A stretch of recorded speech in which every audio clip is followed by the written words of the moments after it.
Hey noobs, I'm gonna toy like own you noobs. Cause I own you, like I own you like pretty hard and stuff, right? I'm gonna give you some spanks, just like you're like Kyle, and you suck ass at all the games you try to play.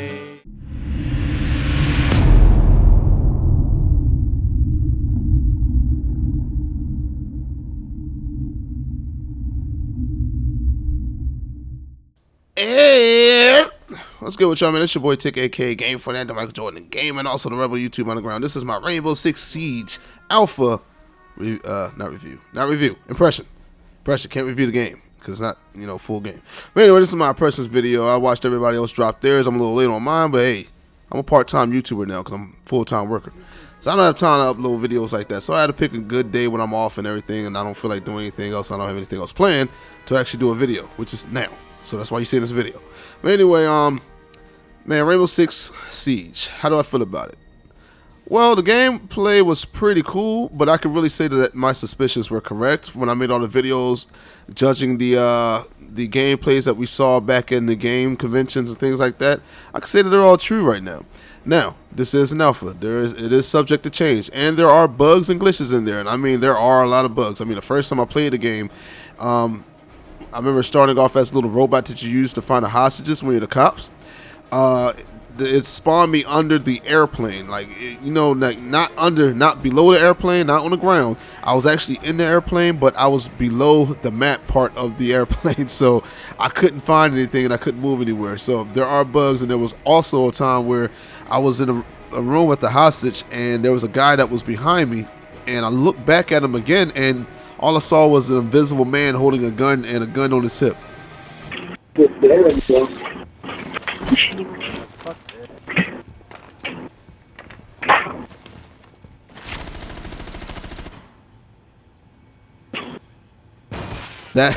That was funny, but it's an alpha. You expect little bugs like that. The graphics aren't too great, but again, it's alpha. These things are subject to change. I'm pretty sure they're going to make the graphics look like 2 times better once they get to the beta or when the game releases. So let's get to the stuff I liked about the game. Okay, the things I liked about the game.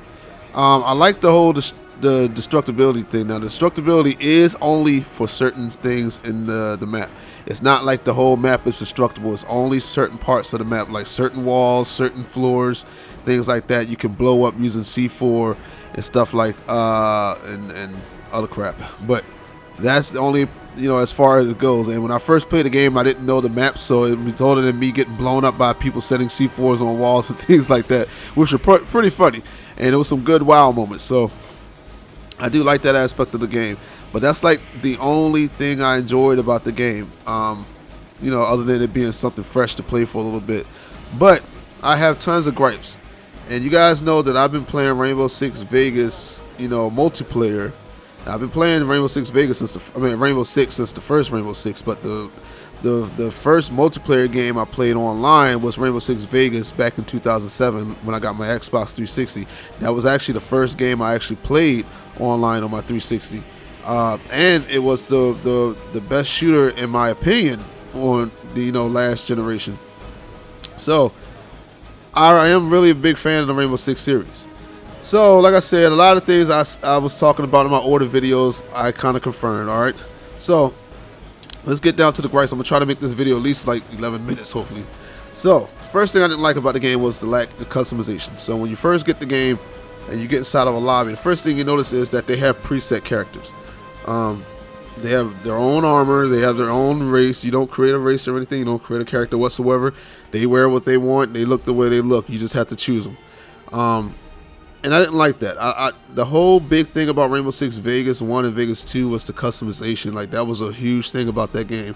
They went as far as you can take an Xbox camera, an Xbox 360 camera, and take a picture of yourself and post it on your character, which was cool. And then you could change your armors. You could change your armor to heavy armor or to light armor, and they all had different attributes. So if you had a lot of heavy armor on, you would move slower, but you would take less damage. But if you had no armor to light armor on, you will move a lot faster, but you can die a lot quicker. But since you move faster, it's harder to shoot the person. You get it? So it was a trade-off. And also, I think it seemed like you would aim slower too when you had more armor on. I can't really confirm that, but it felt like it when you played the game. So the lack of customization in this game is a real big killer for me. I don't like that. Plus, the whole third person thing is going for the game too. So I guess they were saying that, hey, well, since you don't have third person when you're leaning up against the wall or rappelling off of buildings and things like that, there's no reason to even have customization because you're not going to see a character. Only the other players will see you, which I guess would make sense. But I feel like that whole third person thing should have still been in the game because that was actually something that I really liked about the series when it was Vegas 1 and Vegas 2. I enjoy, seeing my character lean up on the wall. It looked pretty cool. Seeing them post up and things like that and rappel down. Like, I thought that was a really cool thing in the video game. But they decided to take it out, which is a big killer to me. The second thing I don't like about the game is the lack of recoil. So you remember me talking about this in the past. I talked about how the guns didn't look like they had recoil. And this will kind of go back to my other two videos that people were upset about me with. I lost like over 200 something subscribers. I think I hit maybe 300 subscribers just off of those two videos because people said you have to play a game to actually know how the game feels. So I saw the game and I made my opinions off of just looking at the trailer and seeing how it works because I'm used to playing games like that.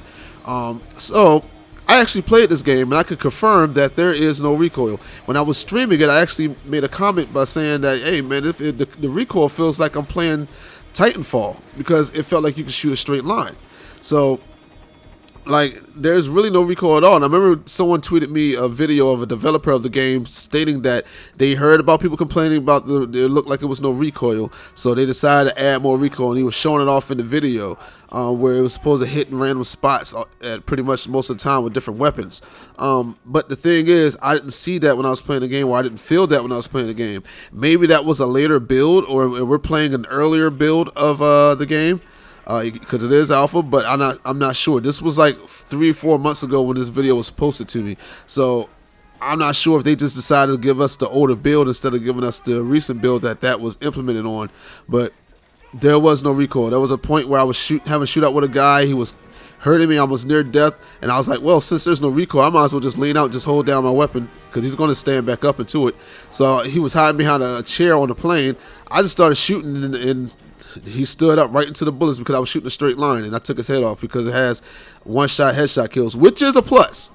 But if you're going to have one-shot headshot kills, you got to have recoil. All the best games that did this had recoils. The original Call of Duty, SWAT 4, which is what this game seems like it's trying to be, but SWAT 4 had way more in that game than this game. If you haven't heard of SWAT 4, look it up on YouTube, look up the multiplayer.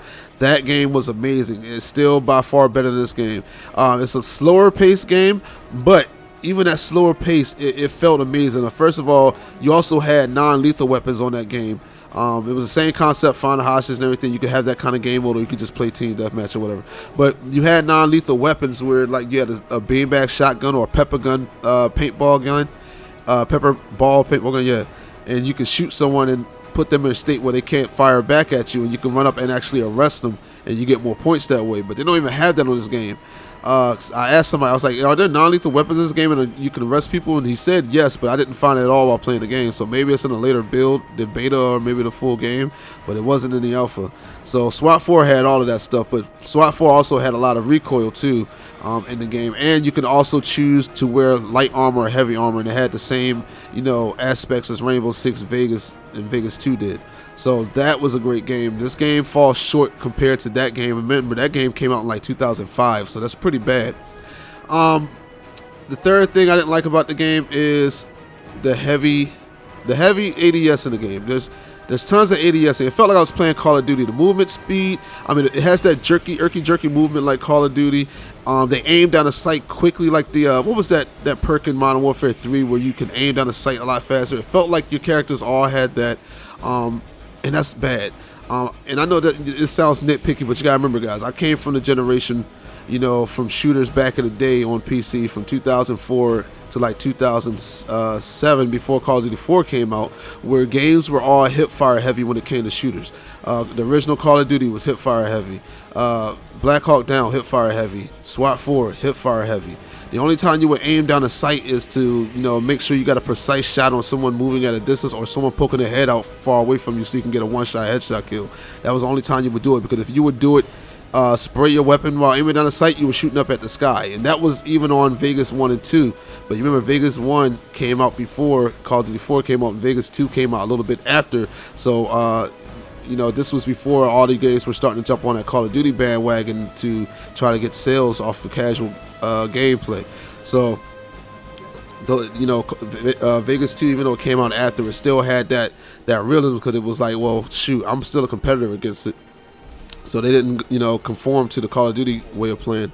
So that's why I'm nitpicking against that, because I come from Rainbow Vegas 1 and 2, and they were hip fire heavy games. And I like that. I don't like people just walking around ADSing all the time. And even though I know there's soldiers and they're trained to fire weapons, but you could go on YouTube and watch some trained soldiers fire weapons and automatic weapons, and you'll shoot that they will shoot 3 to 4 shots a burst, because when they shoot more, they're aiming at the air and they're missing that target a lot. It's too hard to control. If anyone's ever fired a gun before, you'll know how hard, you know, some of these weapons kick. Even the ones that kick less still kick fairly a lot. So it's hard to shoot them. So yeah. The ADS, I wasn't too happy about the ADS heavy gameplay in the game. Also, it just seems like the ADS is way too fast.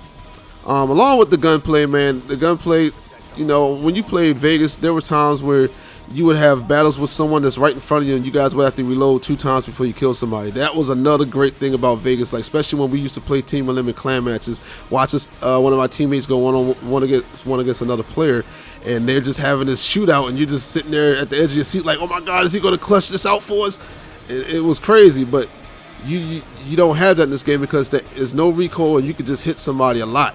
And sometimes you really gotta hit them a lot. I don't understand that one. It was sometimes I shot people like 1,000,000 times. I guess they had that heavy armor on that, you know, people can supply you with. But yeah, you gotta shoot somebody a lot. So the last thing I want to talk about that I didn't like too much in the game is the lack of game modes. So if you guys didn't listen to the developers, they said they want to focus on, you know, elimination game modes where, you know, if you die, you're done. You gotta wait till the round's over. So the only game mode you can play in the alpha is hostage rescue, or whatever it's called, which is fun at first, but then you realize it's really campy and it's really slow and it gets boring after a while. I actually did start to get bored of it. And Counter-Strike has these game modes, but Counter-Strike also has team deathmatch and things like that you could play to spice it up for you if you got bored of, you know, trying to defuse the bomb or looking for a hostage. But like I said, it gets campy. There were times where we went against teams that just locked themselves in the room with the hostage. There was times when I was on a room, I was on a team that just locked ourselves with the hostage, and it even wasn't my fault. They would just lock the doors down so I couldn't get out. So I'm like, okay, well, I might as well stay here then. So it just happened, and it just gets boring. You're just sitting there waiting. And someone like me that has like ADHD, I can't do that. I'll start going nuts, man. I'll start shooting the floor and everything, man. I can't do it.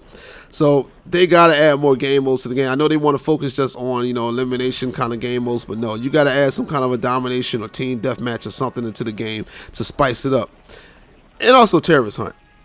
But anyway, man, that's my gripes. That's my impressions of the game. I'm sorry, 12 minutes. I've been making long videos recently, hey, but you don't get a video from me like every once in a month. I mean, once in a week or something, whatever it is. You better get videos from me, so you should love it. But anyway, man, this is your boy Tick, aka Game Fanatic. Like, subscribe, all that good stuff, and hopefully they make the game better. But in this state, man, I have to say that this game is not a buy for me. I'm not willing to buy this game. I'm not feeling hyped to buy it or anything like that. It's a little too boring. And there's things that are missing from, you know, the game that I loved in the Vegas series. So it's not a buy for me, but I'm not saying it's a bad game. Someone else may love it. I just don't like it myself. That's just my opinion right now. The beta may change my mind whenever they drop that, but as of yet, if they don't add those other things that I said needed to be added from the Vegas series, I'm not really for the game, man. And the customization, missing the customization, I really honestly still will say probably I wouldn't buy it. But I'm gone. Bye.